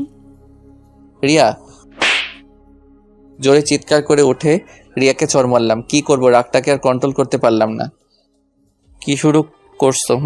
কিছু বলছি না বলে তখন থেকে বাজে কথা বলে যাচ্ছ। নিজেকে কি মনে করো? হ্যাঁ। দেখলাম রিয়ার কোনো কথাই বলছে না, তার দুই চোখ বেয়ে পানি পড়ছে এবং আর কিছু না বলে সোজা রুমে গিয়ে দরজা লাগিয়ে দিছে। তারপর আমিও তাকে কিছু না বলে বাইরে চলে গেলাম। তারপর যখন মাথা একটু ঠান্ডা হলো তখন ভাবতে লাগলাম রিয়া আবার খারাপ কিছু করে না বসে। তাই আমি তাড়াতাড়ি বাসায় গেলাম। বাসার ভেতরে ঢুকে দেখি রুমের দরজা বন্ধ এবং ভিতর থেকে কান্নার আওয়াজ শোনা যাচ্ছে। তার মানে রিয়া এখনও কান্না করছে। আমি দরজার শব্দ করলাম, সাথে সাথে কান্নার আওয়াজ থেমে গেল, কিন্তু দরজা খুলল না। বুঝতে পারলাম সে আমার প্রতি রাগ করে আছে। আমি কয়েকবার ডাকার একটু পর দরজা খোলার শব্দ শুনতে পেলাম। আমি রিয়ার দিকে তাকাতেই সে আবার খাটে গিয়ে শুয়ে পড়ল। তারপর আমি তার কাছে গিয়ে বললাম, আই এম সরি। আসলে তখন ওভাবে তোমার গায়ে হাত তোলা আমার একদম উচিত হয়নি। প্লিজ তুমি আমাকে মাফ করে দাও। তুমি কেন মাপ চাচ্ছ? মাপ তো আমার চাওয়া উচিত। আসলে ভুলটা তো আমার ছিল, তুমি বরং আমাকে মাফ করে দাও। প্লিজ তুমি মাফ চেও না। তারপরেও তুমি আমাকে মাফ করে দাও প্লিজ। আচ্ছা যাও, মাফ করে দিলাম। কিন্তু ম্যাম, আপনি কি আমায় মাফ করছেন? হ্যাঁ, করেছি। না, রিয়ার এই হাসি দেখে ওর প্রেমে পড়ে গেলাম। মেয়েটা হাসলে আসলে অনেক সুন্দর দেখা যায়। তারপর আমি ঘুমাতে গেলাম। শুয়ে শুয়ে ভাবছি রিয়া আমার সাথে এই প্রথম হেসে কথা বলল। এমন করে যদি প্রত্যেক দিন ও কথা বলতো, কিন্তু কি হবে, এভাবে হেসে কথা বলে আর তো কিছুদিন পর ওর সাথে আমার ডিভোর্স হয়ে যাবে। এই কথাটা ভেবেই মনটা খারাপ হয়ে গেল। সকালে ঘুম থেকে উঠে রিয়ার দিকে তাকিয়ে দেখি ওর মুখটা একদম লাল হয়ে আছে। কাল রাতের চরের দাগ এখন স্পষ্ট বোঝা যাচ্ছে। ওর মুখে দাগ দেখে নিজের প্রতি খুব রাগ হলো। ইচ্ছা করছে ওর মুখটা আলতো করে ছুঁয়ে দেই, কিন্তু তা করা যাবে না। যদি ওর মুখে হাত দেওয়ার সময়ও জেগে যায় তাহলে তো খুব রেগে যাবে। এই রে, অফিসে দেরি হয়ে যাচ্ছে, এখন আর নাস্তা বানানোর সময় নাই। তাই তৈরি হয়ে বেরিয়ে পড়লাম। আমি আমার ক্যাবিনে বসে কাজ করছি, এমন সময় মেঘা এসে, আসতে পারি? আরে তোমরা আসার জন্য আবার পারমিশন লাগে নাকি? আসো। এরপর মেঘা ভিতরে এসে আমায় বলে, চলুন বাইরে যাই। এখন বাইরে? হ্যাঁ। না, আপনি যান, আমার কাজ আছে। তাহলে চলুন অফিসের ক্যান্টিন থেকে ঘুরে আসি। তা যাওয়া যায়। আমারও সকালে তাড়াতাড়ি কারণে নাস্তা করা হয় নাই। আমি জানি তো। তুমি কি করে জানো? আপনার মুখ দেখেই বোঝা যাচ্ছে। ও তাই নাকি? এত কথা না বলে চলো তো। তারপর আমি আর মেঘা দুইজনে নাস্তা করতে চলে গেলাম। নাস্তা করার এক পর্যায়ে মেঘা বলল, আচ্ছা অব্র, আমি দেখতে কেমন? কি হলো, বলছো না যে? কি বলবো? উফ, যা জানতে চাইছি তাই বলো। সত্যি কথা বলতে তুমি দেখতে খুবই সুন্দর। সত্যি? আরে হ্যাঁ। নাস্তা শেষে আমি আবার আমার কাজ করছি। অফিস ছুটি হওয়ার পর আমি সোজা আমার বাসায় চলে আসি। কলিং বেল দিতেই বরাবরের মতো রিয়া এসে দরজা খুলে দিয়ে চলে গেল। তারপর আমি ফ্রেশ হয়ে বাইরে বের হতেই রিয়া আমার দিকে অগ্নি দৃষ্টিতে তাকিয়ে আছে। আর তার এইভাবে তাকিয়ে থাকা দেখে আমি মনে মনে ভাবতে লাগলাম, আমি তো আজ এমন কোনো কাজ করি নাই যে রিয়া আমার প্রতি এভাবে রেগে থাকবে। তারপরও আমি ভয়ে ভয়ে জিজ্ঞাসা করলাম, ওভাবে আমার দিকে তাকিয়ে আছো কেন? কেন তাকিয়ে আছি তুমি বুঝতে পারছো না? না। বাসায় যে তুমি ছাড়া অন্য একজন মানুষ থাকে তুমি জানো না? অন্য কে থাকে আবার? কি অন্য কেউ থাকে না? তাহলে আমি কে? বারে, তুমি অন্য একজন হবে কেন? এটা তো তোমারও বাসা, তাই না? তুমি তো আমাকে অন্য একজন মনে করো। আমি যে এই বাসাতে থাকি সেটাও তুমি ভুলে গেছো? কি বলছো এসব তুমি? ঠিকই তো বলছি। তাহলে তুমি আমার জন্য সকালের নাস্তা দিয়ে যাওনি কেন? তুমি জানো না আমি রান্না করতে পারি না? তুমি তো বাইরে থেকে খাবার নিয়ে আসো, তাই আমি। তাহলে এর আগে যে নাস্তা বানিয়ে রেখে যেতে সেগুলো কার জন্য রেখে যেতে? চুপ করে দাঁড়িয়ে না থেকে খাবারের ব্যবস্থা করো। সকাল থেকে কিছুই খাই নাই, আমার খুব ক্ষুধা লাগছে। কি বলো তুমি এসব? সকাল থেকে কেন না খেয়ে আছো? তোমার প্রতি রাগ করে, তাই ভাবলাম যতক্ষণ না তুমি রান্না না করছো ততক্ষণ পর্যন্ত আমি কিচ্ছু খাবো না। আমার প্রতি কেন রাগ করে না খেয়ে থাকবে? না, তোমাকে বুঝতে হবে না। কেন কেন? যাও, তোমাকে আমার জন্য রান্না করতে হবে না, খাবো না আমি। এই কথা বললে আবার রাগ করে রুমে চলে গেল। হঠাৎ রিয়ার কি হলো যে আমার সাথে এত ভালো ব্যবহার করছে? মনে হয় ও ভেবেছে আর তো মাত্র কটা দিন আছে আমার সাথে থাকবে, তাই হয়তো আমার প্রতি দয়া দেখাচ্ছে। না, এসব আমি কি ভাবছি আবোল তাবোল। যাই এখন রান্নাঘরে গিয়ে রিয়ার ফেভারিট কিছু রান্না করে নিয়ে আসি। এই যে আমি তো রিয়ার কি কি পছন্দ তাই জানি না, এখন কি করি? অনেক ভাবার পর একটা বুদ্ধি মাথায় এলো। দেখি কাজে লাগিয়ে দিলাম ফোন স্যারকে, মানে রিয়ার বাবাকে। আরে অভ্র বাবা যে, কেমন আছো? জি স্যার, ভালো আছি। আপনি কেমন আছেন? আমিও ভালো আছি। আর শোনো, কথায় কথায় এত সার করো কেন? আমি তোমার অফিসের বস, কিন্তু এখন তো তুমি অফিসে নাই যে স্যার বলবে, তাই এখন থেকে বাবা বলে রাখবে, কেমন? Okay sir. আবার স্যার? সরি বাবা। এখন ঠিক আছে। তা জামাই, কি করতে রাতে ফোন দিলে? না মানে আপনার মেয়ে কি কি খেতে ভালোবাসে তা যদি একটু বলতেন। কেন, তুমি আবার আমার মেয়ের জন্য রান্না করবে নাকি? এই তো, এই আর কি। আচ্ছা বলছি, শোনো। তারপর স্যারের কাছ থেকে রিয়ার প্রিয় খাবারের নাম জেনে সেটা রান্না করতে লাগলাম। জানি না কতটুকু ভালো হবে। রান্না শেষ করে টেবিলে সবকিছু সাজিয়ে রেখে রিয়াকে ডাকতে গেলাম। রিয়া, রান্না শেষ করে তাড়াতাড়ি খেতে আসো। আমি খাবো না। প্লিজ রাগ করো না, এসো খাবার খেয়ে নাও। বললাম না আমি খাবো না। আর তুমি এখান থেকে যাও তো, বিরক্ত করো না। আচ্ছা ঠিক আছে, তোমাকে আর বিরক্ত করব না। এই কথা বলে যেই অন্যদিকে ঘুরবো তখনই দরজা খুলে রিয়া চলে আসলো। তারপর আমার সাথে কোনো কথা না বলে সোজা খাবার টেবিলে গিয়ে বসে পড়লো। আর আমি তাকে খাবার বেড়ে দিয়ে বললাম, এই নাও তোমার প্রিয় খাবার। ওয়াও, এটা যে আমার প্রিয় তুমি জানলে কি করে? সেটা জেনে কি করবে, তুমি বরং খেয়ে দেখো কেমন হয়েছে। তারপর রিয়া খাবার মুখে দিয়ে আমার দিকে রাগীভাবে তাকালো। এটা দেখে আমি বুঝতে পারলাম খাবার বেশি ভালো হয়নি। এই খাবার তুমি বানিয়েছো? হ্যাঁ। সত্যি বলছো তো? আমি জানি বেশি ভালো হয় নাই। এই কথাটা বলে মাথা নিচু করে আছি, তখনই রিয়া জোরে জোরে হাসি দিয়ে বলে, আরে বোকা, কে বলছে খারাপ হয়েছে? খাবারটা অনেক অনেক ভালো হয়েছে, মনে হচ্ছে পুরো রেস্টুরেন্ট থেকে আনা। সত্যি বলছো? একদম সত্যি বলছি, তুমি নিজেই খেয়ে দেখো। না, তুমি খাও, তারপর আমি খাবো। না, তা হবে না, আমরা একসাথে খাবো। তারপর আর কি করার, একসাথে খাওয়া শেষ করে ঘুমাতে গেলাম। ঘুম থেকে উঠে রিয়ার দিকে তাকিয়ে আসছি, কেন জানি না ওর দিকে তাকিয়ে থাকতে আমার খুব ভালো লাগছে। তারপর অফিসে চলে আসলাম। আজ একটু কাজ কম, তাই বিকালে ছুটি দিয়ে দিল। অফিস থেকে বের হতে মেঘা এসে বলে, আজ তো তাড়াতাড়ি ছুটি হয়ে গেল, চলুন কোথাও বসে চা বা কফি খাওয়া যাক। এই বিকালে মন্দ হয় না। তারপর আমি আর মেঘা একটা কফি শপে আসলাম। কফি শপে ভিতরে গিয়ে বসতে দেখি আমার সামনে টেবিলে রিয়া আর কিছু মেয়ে, মনে হয় রিয়ার বন্ধু হবে। তারপর মেঘা বলল, তোমার জন্য কি অর্ডার করব? যেটা তোমার ভালো লাগে সেটাই অর্ডার করো। আমি আর চোখে রিয়ার দিকে তাকিয়ে দেখি রিয়া বারবার আমার দিকে তাকাচ্ছে এবং আমার সাথে মেয়েটাকে তাকে দেখার চেষ্টা করছে, কিন্তু পারছে না, কারণ মেঘা মুখোমুখি হয়ে বসেছিল। কফি চলে এলো, আমি আর মেঘা কফি খাচ্ছি আর গল্প করছি। আমি এমনভাবে আছি যে আমি রিয়াকে দেখি নাই। আমি একবার রিয়ার চোখের দিকে তাকিয়ে দেখি সে পুরো রেগে গজগজ করছে। আমাদের কফি খাওয়া শেষ হলে আমরা চলে যাওয়ার জন্য বাইরে এলাম। আমি বুঝতে পারছি আমার পেছন পেছন রিয়াও আসছে। আমি সেটা দেখে মেঘাকে বললাম, মেঘা চলো ওদিকটাই যাই, ওখানে একটা সুন্দর পার্ক আছে। চলো তাহলে। তারপর দুইজনে একটা রিকশায় চড়ে রিয়ার সামনে দিয়ে চলে গেলাম। ঘোরা শেষ হলে রাতে বাসায় ফিরলাম। বাসায় এসে দেখি দরজাটা আগে থেকেই খোলা, তাই আমি ভেতরে প্রবেশ করি। একটু পর রিয়া আমার কাছে এসে বলে, কোথায় ছিলে এত সময়? কোথায় থাকবো, আবার অফিস ছিলাম। তোমার অফিস তো অনেক আগেই ছুটি হয়ে গেছে, এত সময় কোথায় ছিলে? বন্ধুদের সাথে ছিলাম। ও আচ্ছা, তা মেয়েটা কে শুনি? কোন মেয়ে? এই যে যার সাথে কফি শপে এত হাসাহাসি করে কথা বলছো। তুমি জানলে কিভাবে যে আমি কার সাথে বসেছিলাম? তা আমি দেখেছি তোমাদের দুজনকে। তাই নাকি? এখন বলো মেয়েটা কে? আমার ফ্রেন্ড বলতে পারো।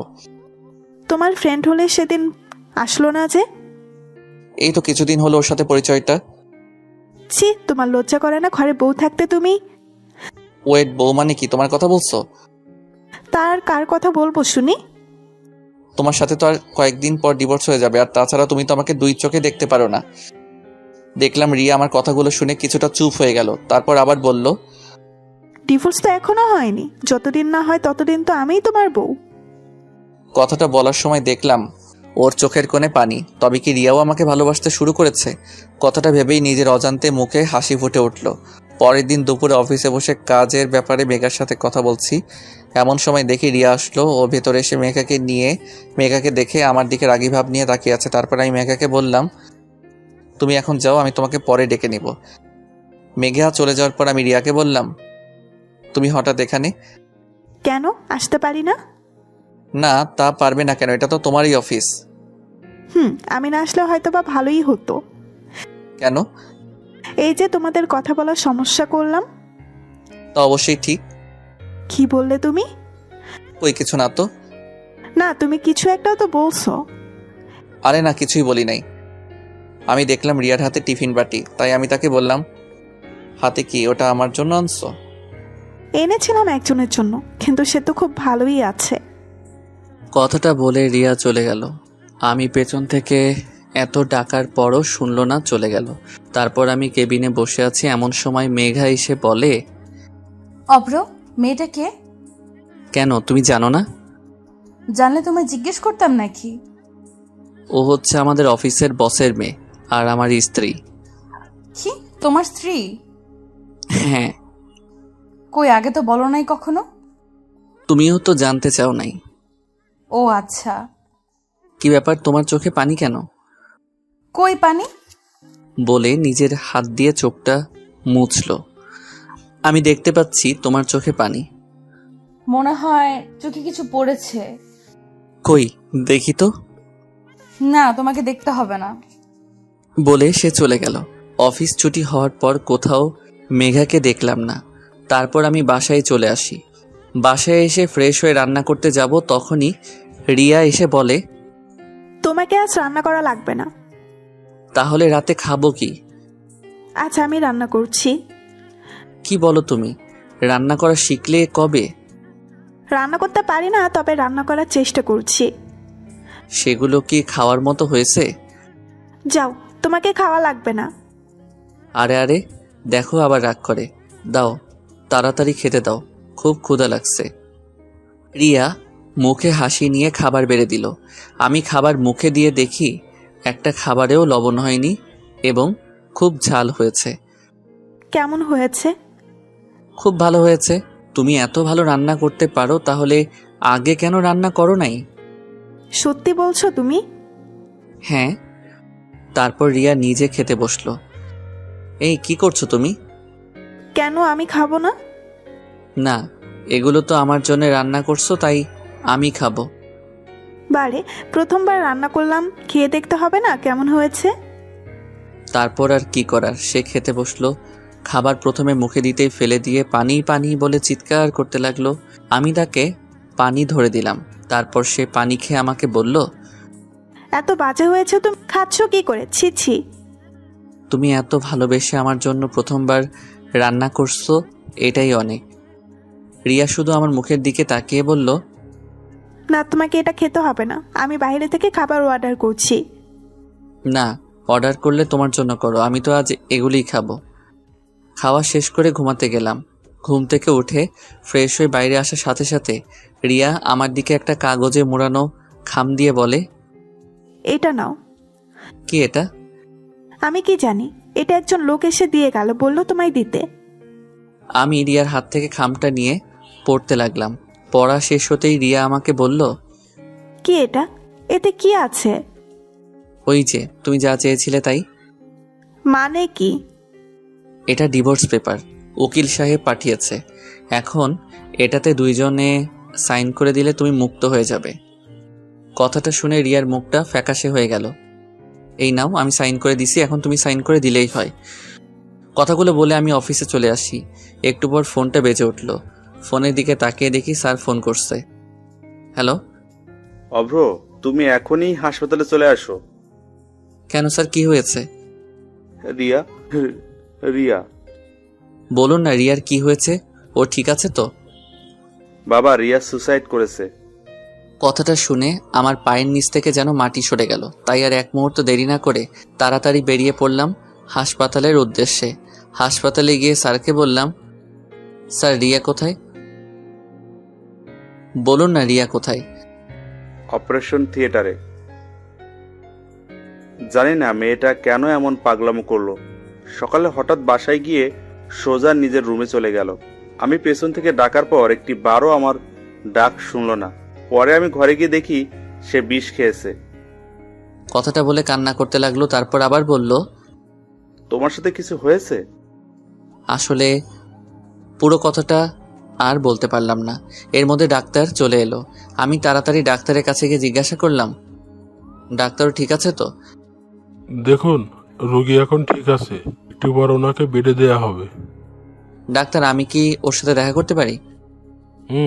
যান, কিন্তু প্লিজ ডাক্তার। আচ্ছা, যান তাহলে। তারপর আমি ভেতরে গিয়ে দেখি রিয়া ঘুমিয়ে আছে। ওকে দেখতে একদম বাচ্চাদের মতো লাগছে।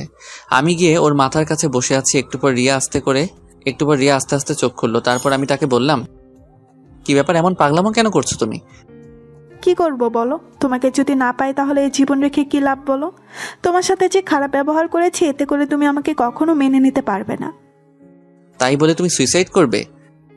কেন বাঁচালে আমাকে? আমি মরে গেলেই তো ভালো হতো। ঠাস করে রিয়ার গালে চড় মারলাম। তুমি আমাকে মারলে? মেরেছি, বেশ করেছি। আমার বউকে আমি মারছি, আর একবার যদি মরার কথা মুখে আনো তাহলে আবার মারবো বলে দিলাম। ভালোবেসে ফেলছি গো তোমায়। এই কয়দিন তোমায় অনেক ভালোবেসে ফেলছি। কথাগুলো আমাকে জড়িয়ে ধরে কেঁদে কেঁদে বলতে লাগলো। আমিও তাকে জড়িয়ে ধরে কেঁদে কেঁদে বললাম, আসলে এটা কোনো দুঃখের কান্না নয়, এটা হচ্ছে আনন্দের কান্না। আমিও যে তোমায় অনেক ভালোবাসি।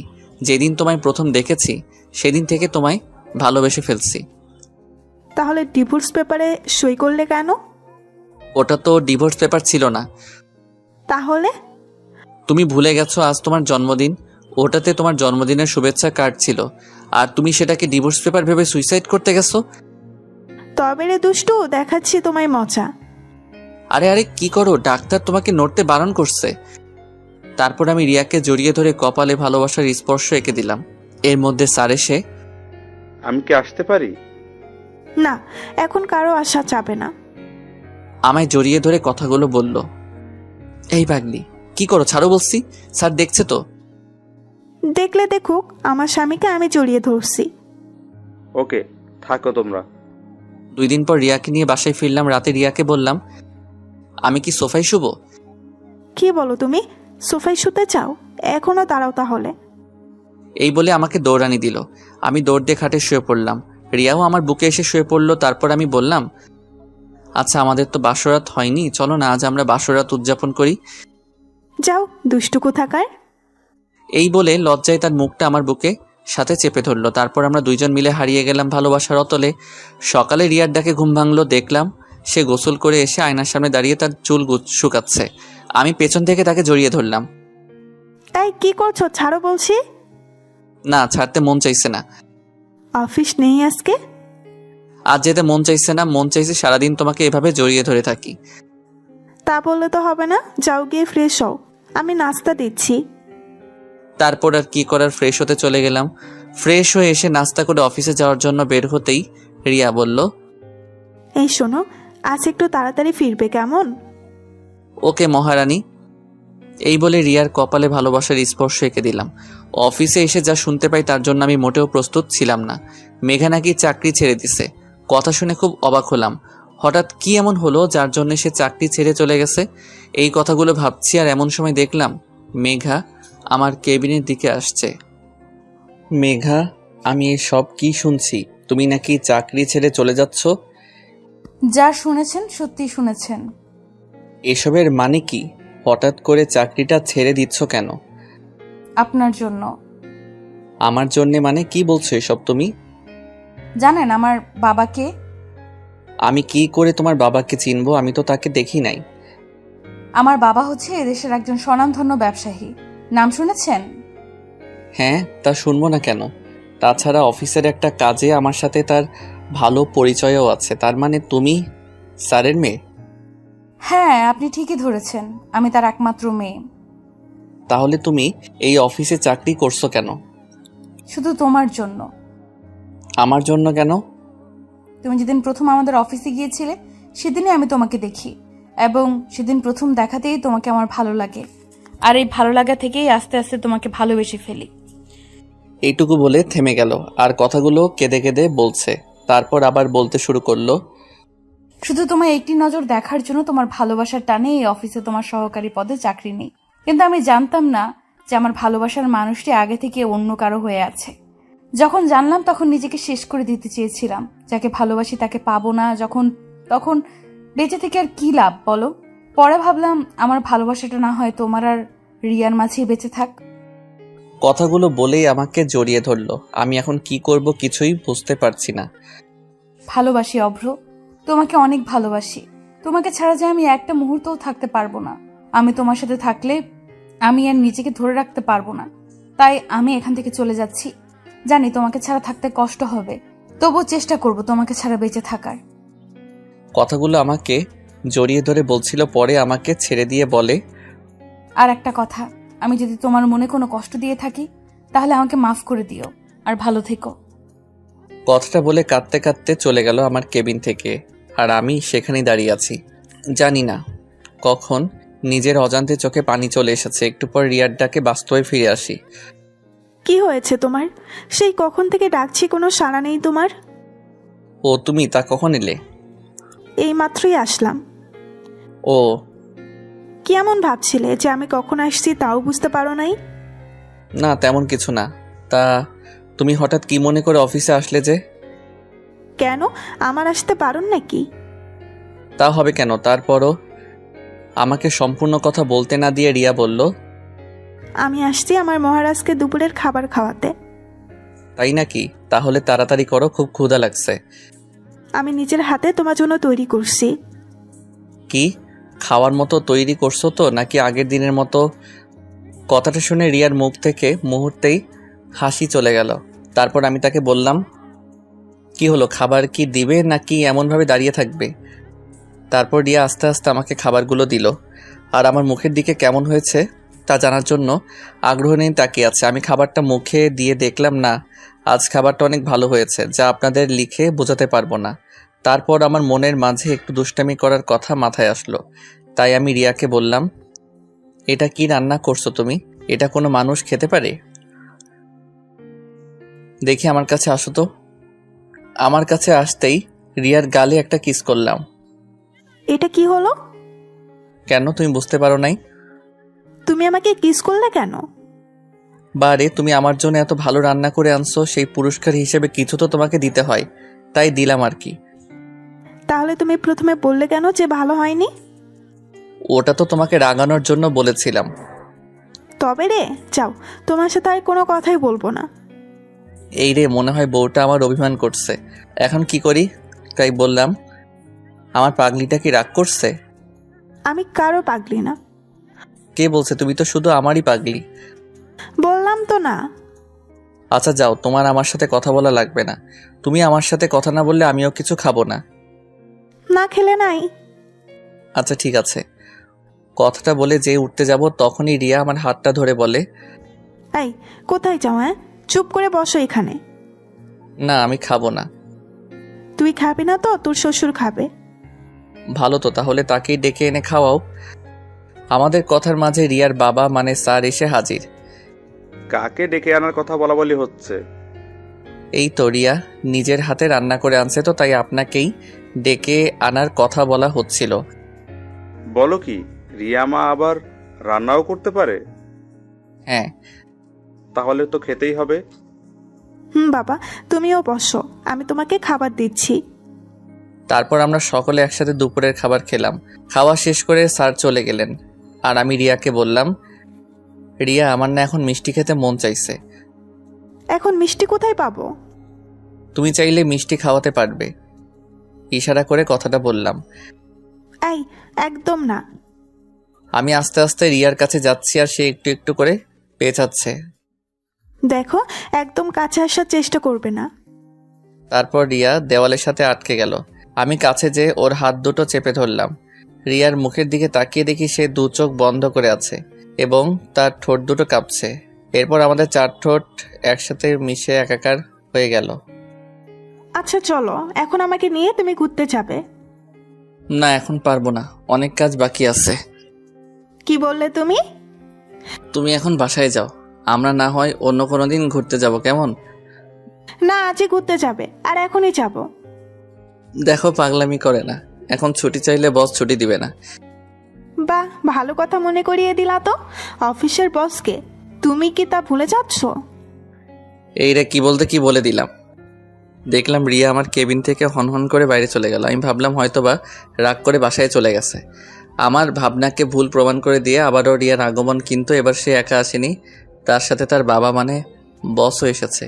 এসে আমাকে প্রশ্ন, কি ব্যাপার অভ্র, তোমার কি এমন কাজের চাপ? না মানে হয়েছে, আর মানে মানে করতে হবে না, যাও রিয়াকে নিয়ে কোথাও ঘুরে আসো। আচ্ছা স্যার। আমি রিয়ার দিকে তাকিয়ে দেখি রিয়া মিটমিট করে হাসতেছে। আর শোনো, যত কাজই থাকুক না কেন, আমার রিয়া মা ডাকার সাথে সাথেই চলে যাবে কিন্তু। এই কথা বলে স্যার চলে গেলেন। তারপর রিয়া আমার কাছে এসে বলে, কি এবার যাওয়া যাবে নাকি আবারও বাবাকে ডাকতে হবে? এই না না, ডাকতে হবে না, চলো যাচ্ছি। তারপর আমরা দুইজন অফিসের সামনে দাঁড়িয়ে আছি। যাও, রিক্সা ডাকো। রিয়ার কথা শুনে আমি তার দিকে অবাক হয়ে তাকিয়ে আছি। কি হলো এমন করে তাকিয়ে আছো কেন? বললাম না রিক্সা ডাকতে। তুমি যাবে রিক্সায়? হ্যাঁ যাব। কেন, কি হয়েছে? তোমার না রিক্সায় উঠতে ভালো লাগে না? এখন ভালো লাগে। তুমি কি ডাকবে নাকি আমিই ডাকবো? এই না না, ডাকছি, তুমি একটু দাঁড়াও। তারপর আমরা দুইজন রিক্সাতে করে একটা পার্কের উদ্দেশ্যে যাচ্ছি, আর রিয়া আমার একটা হাত ধরে কাঁধে মাথা দিয়ে আছে। অফিসের পোশাক পরে কেউ ঘুরতে বের হয়? কেন, কি হয়েছে? এতে আমাকে দেখতে আরো খারাপ লাগছে। আমি তো এটাই চাই। কেন? তুমি যে সুন্দর, তারপর যদি একটু ভালো পোশাক পরে আসো, তাহলে তো সব মেয়েরাই তোমার দিকে তাকিয়ে থাকবে। তার জন্য এই পোশাকে পার্কে যাব? হ্যাঁ যাবে। আর এখন কথা না বলে রিক্সা থেকে নামো। রিক্সা থেকে নেমে আমরা দুইজন পার্কে একটা নির্জন জায়গায় গিয়ে বসি। একটু পর হঠাৎ করে রিয়া উঠে হাঁটা শুরু করলো এবং আমাকে বলল, চলো এখান থেকে। কেন, থাকি না, একটু জায়গাটা কি সুন্দর। তোমার কাছে তো সুন্দর লাগবেই, মেয়েরা যে তোমার দিকে তাকিয়ে আছে, এই জন্য থাকতে চাচ্ছ, তাই না? আরে কোথায় কোন মেয়ে তাকিয়ে আছে? হইছে, আর নাকামো করতে হবে না। কথাটা বলে রিয়া হাঁটতে শুরু করলো, আর আমিও তার পিছু পিছু ছুটছি। আর আমার বউটা কি রাগ করছে? বাহ, আমার বউকে রাগলে এত সুন্দর দেখায় জানতাম না তো। তাহলে আরো আগে এমন রাগাতাম। এবারও রিয়া কিছু বলছে না, চুপ করে শুধু হাঁটতেছে। আমি একটা ছোট বাচ্চাকে দেখে বললাম, এই রিয়া দেখ, বাচ্চাটা কি সুন্দর, একদম কিউটের ডিব্বা। এবার রিয়া দাঁড়ালো, তারপর সেই বাচ্চাটার দিকে তাকিয়ে বলে, সত্যি তোমার বাচ্চা ভালো লাগে? অনেক ভালো লাগে। আমাদেরও এমন একটা কিউট বাচ্চা হবে, তাকে নিয়ে আমরাও এমনভাবে ঘুরতে বের হব, কতই না মজা হবে, তাই না? রিয়ার দিকে তাকিয়ে দেখে সে লজ্জায় পেয়েছে। তারপর ডিনার করে রাতে বাসায় ফিরলাম। কিছুদিন পর, হ্যালো, কোথায় তুমি? কোথায় আবার? অফিসে। এখনই বাসায় আসো তাড়াতাড়ি, খুবই আর্জেন্ট। কেন, কি হয়েছে? উফ, এত কথা বলো কেন তুমি? আসতে বলছি, আসো। আচ্ছা, আসতেছি। তারপর আমি তাড়াতাড়ি করে বাসায় গেলাম। খুব টেনশন হচ্ছে, কোনো সমস্যা হলো নাকি, আবার কেন এত আর্জেন্ট বাসায় আসতে বললো। বাসায় পৌঁছে দেখি দরজাটা খোলাই আছে। এটা দেখে তো টেনশন আরও বেড়ে গেল। বাসার ভিতরে ঢুকে রিয়াকে খুঁজতে লাগলাম, কিন্তু কোথাও পেলাম না। অনেক খোঁজার পর পাগলিটাকে ছাদের এক কোণায় পেলাম। কি ব্যাপার, আমাকে এত আর্জেন্ট আসতে বলে তুমি এখানে লুকিয়ে আছো?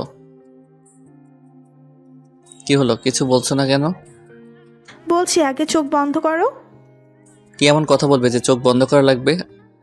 আহা করো না, তা না হলে আমার কথাটা বলতে লজ্জা করে। আচ্ছা এই নাও, চোখ বন্ধ করলাম, এবার তো বলো। তারপর রিয়া আমাকে জড়িয়ে ধরে আমার কানের কাছে মুখ এনে বলে, তুমি বাবা হতে চাচ্ছ। কি এত খুশির একটা খবর তুমি আমাকে দেরি করে দিলে? যা, আমার লজ্জা করে না বুঝি। তারপর আমি রিয়াকে কোলে করে নিয়ে সারা ছাদ হাঁটছি। এই ছাড়ো, পড়ে যাবো তো। না না, এখন আর ছাড়বো না। তারপর রিয়াকে কোলে নিয়ে ছাদ থেকে ঘরে নিয়ে আসলাম। শোনো, আজ থেকে তুমি আর কোনো কাজ করবে না। আমি কাজ না করলে কে করবে শুনি? কেন আমি করব? তাই বুঝি? তাই। ওরে আমার জামাইটা রে, সে নাকি সব কাজ করবে। 5 বছর পর একটা পার্কে আমি আর আমার 5 বছরের মেয়ে নীলাকে নিয়ে বসে আছি। বাবা, আইসক্রিম কিনে এনে দাও। আমার মামুনিটা আইসক্রিম খাবে, আমি এক্ষুনি এনে দিচ্ছি। হ্যাঁ, যাও নিয়ে আসো। তাহলে তুমি এখানে বসো কেমন, আমি এই যাব আর আসবো। আচ্ছা, তাড়াতাড়ি আসবে। তারপর আমি আইসক্রিম নিয়ে আসছি। দূর থেকে দেখি নীলার পাশে কে যেন বসে আছে, চেহারা ঠিক বোঝা যাচ্ছে না। আমি কাছে আসতে বড় ধরনের একটা শক খেলাম। এ দেখি মেঘা। মেঘাও আমাকে দেখে অবাক হলো। কেমন আছো অব্র? ভালো, তুমি কেমন আছো? এই তো আছি কোনো রকম। এটা তোমার মেয়ে নাকি? হ্যাঁ। তোমার মেয়ে দেখতে একদম তোমার মতোই হয়েছে। কি নাম তোমার? আমার নাম নীলা। বাহ, তুমি দেখতে যেমন সুন্দর তোমার নামটাও সুন্দর। বাবা, আইসক্রিম দাও। এই নাও মামুনি। রিয়াকে কোথাও দেখছি না যে। রিয়ার কথা শুনে মনটা খারাপ হয়ে গেল, তাই আমি চুপ করে আছি। কি হলো, চুপ করে আছো যে? রিয়া আর নেই। নেই মানে কি বলছো তুমি? হ্যাঁ, সে আমাকে ছেড়ে অনেক দূরে চলে গেছে, যেখানে গেলে কেউ আর শত ডাকার পরেও ফিরে আসে না। কি বলো এসব? রিয়া মারা গেছে? হ্যাঁ, নীলাকে জন্ম দিয়েই সে আমাকে ছেড়ে চলে গেছে। কথাগুলো বলার সময় বুঝতে পারলাম আমার চোখ দিয়ে পানি পড়ছে। মেঘার দিকে তাকিয়ে দেখি তার চোখেও পানি। তারপর আমি চোখের পানি মুছে মেঘাকে বলি, তাহলে এবার বলো তোমার খবর কি, বিয়ে করছো? জীবনে একজনকেই ভালোবেসেছিলাম, আর সে হলো তুমি। তোমাকে ছাড়া আর কাউকে ভালোবাসতে পারি নাই বলে আজও আমি বিয়ে করিনি। আমাদের কথার মাঝে নীলার নানা মানে আমার স্যার চলে এলো। আরে মেঘা, কেমন আছো? জি স্যার, ভালো আছি। তাহলে মেঘা, একদিন আসো আমাদের বাসায়। আন্টি প্লিজ আসবেন। তুমি যখন বলছো তাহলে তো আসবই। নীলাকে কোলে নিয়ে কথাটা বলল। তারপর আমরা মেঘাকে বিদায় দিয়ে বাসায় চলে আসলাম। এখন আর স্যারকে অফিসে যেতে দেই না, কারণ রিয়া মারা যাবার আগে বলে গেছিল আমি যেন তার বাবাকে নিজের বাবা মনে করি, আর অফিসের সব দায়িত্ব আমি নেই। একদিন বাসায় বসে অফিসের কিছু কাজ করছি, এমন সময় দেখি মেঘা এসেছে। ভেতরে আসতে পারি? আরে তোমার ভেতরে আসতে আবার বলা লাগে নাকি, চলে এসো। তারপর মেঘা ভেতরে এসে আমার সামনে বসলো, আর আমি আমার মতো কাজে ব্যস্ত। এটা দেখে মেঘা বলে, নীলা কোথায়? উপরে, মনে হয় তার নানার সাথে আছে। তারপর মেঘা উপরে চলে গেল। আমি কি নানা নাতির খেলার মাঝে আসতে পারি? আরে মেঘা, কখন এলে?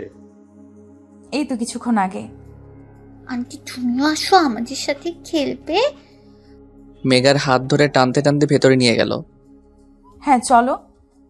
আচ্ছা নানা ভাই, তুমি এখন একটু বাবার কাছে যাও, তোমার নীলা আন্টির সাথে আমার একটু কথা আছে। আচ্ছা, তাহলে তোমরা কথা বলো।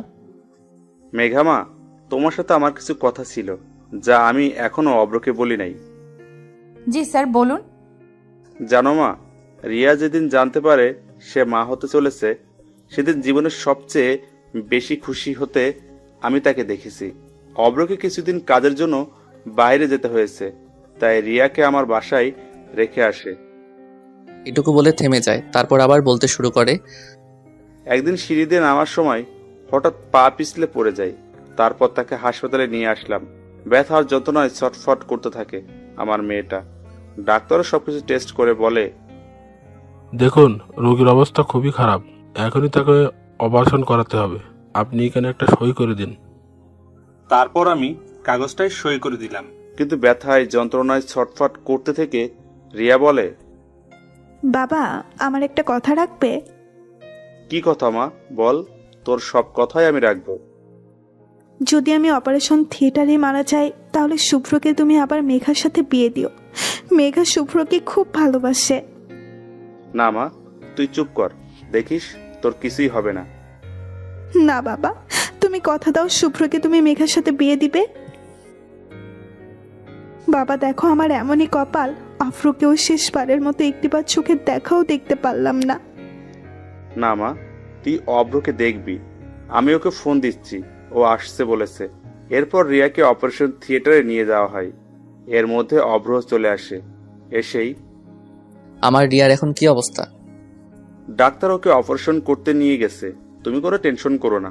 কিছুক্ষণ পর অপারেশন থিয়েটার থেকে ডাক্তারকে বেরিয়ে আসে দেখে অভ্র ছুটে যায় তার কাছে।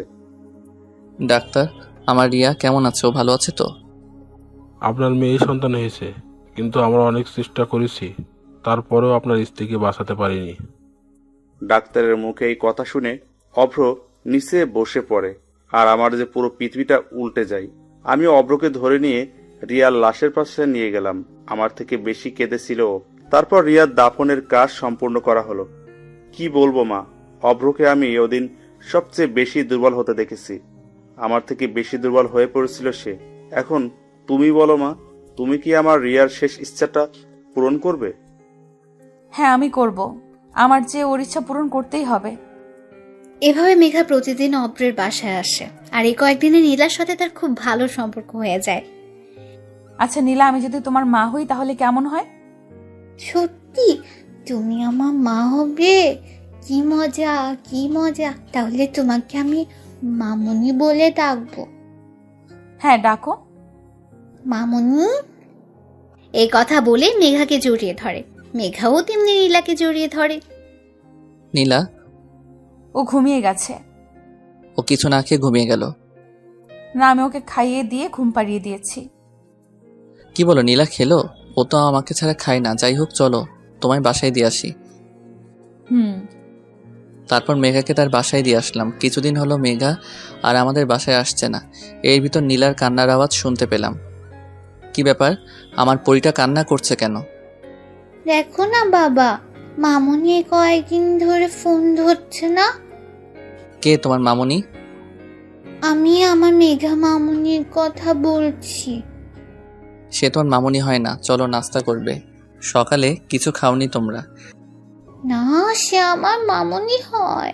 আর তুমি আমার মামুনিকে আমার কাছে এনে দাও, নাহলে আমি কিচ্ছু খাবো না। এই কথা বলে কান্না করতে করতে রুমে চলে গেল। আমি পড়ে গেলাম মহা বিপদে। এখন আমি কি করব কিছু বুঝতে পারছি না। এসব ভাবতে ভাবতে অফিসে চলে গেলাম। রাতে বাসায় এসে শুনি নীলা এখনো কিছু খায় নাই। নীলা, মা চলো কিছু খেয়ে নিবে। না, আগে তুমি মামুনিকে এনে দাও। বলছিলাম তুমি চলো খেতে, একদম বাচ্চাদের মতো করবে না। না না, আমি কিচ্ছু খাবো না। নীলাকে একটা চড় মারলাম। এ কি করলে অভ্র? মা মরা মেয়েটার গায়ে তুমি হাত তুললে? না, এ আমি কি করলাম? রাগের মাথায় আমি নীলাকে মারলাম। নীলা কান্না করতেছে। কি ভুল বলছে ও? জন্ম থেকে কোনোদিন মায়ের আদর পায়নি সে, আর মেঘা তাকে মায়ের আদর দিয়েছে, আর তুমি কি না? সি সি। এই কথা বলে নীলাকে নিয়ে ঘরে চলে গেল। আর আমি এখন কি করব? আমার কি করা উচিত? না, নীলার জন্য হলো মেঘাকে আনতে হবে। তারপর আমি মেঘার বাসায় গেলাম। কলিং বেল বাজতে মেঘা এসে দরজা খুললো। আরে তুমি এখানে এত রাতে আমার বাসায়? তুমি এ কয়দিন আমার বাসায় যাওনি কেন? বাবা আমার বিয়ে ঠিক করেছে, তাই আর বাসা থেকে বের হই না। মিথ্যে কথা বলছে, কারণ নীলা তাকে আগেই সব বলে দিয়েছে অপরের যাওয়ার কথা। এটা তাদের দুজনের প্ল্যান করা। তোমার বিয়ে, আর তুমি বিয়েতে রাজি হয়ে গেলে? আর কতদিন এভাবে থাকা যায় বলো? ও আচ্ছা। বলে চলে আসতে গিয়ে আবার মেঘাকে বললাম, তোমার সাথে আমার কিছু কথা আছে।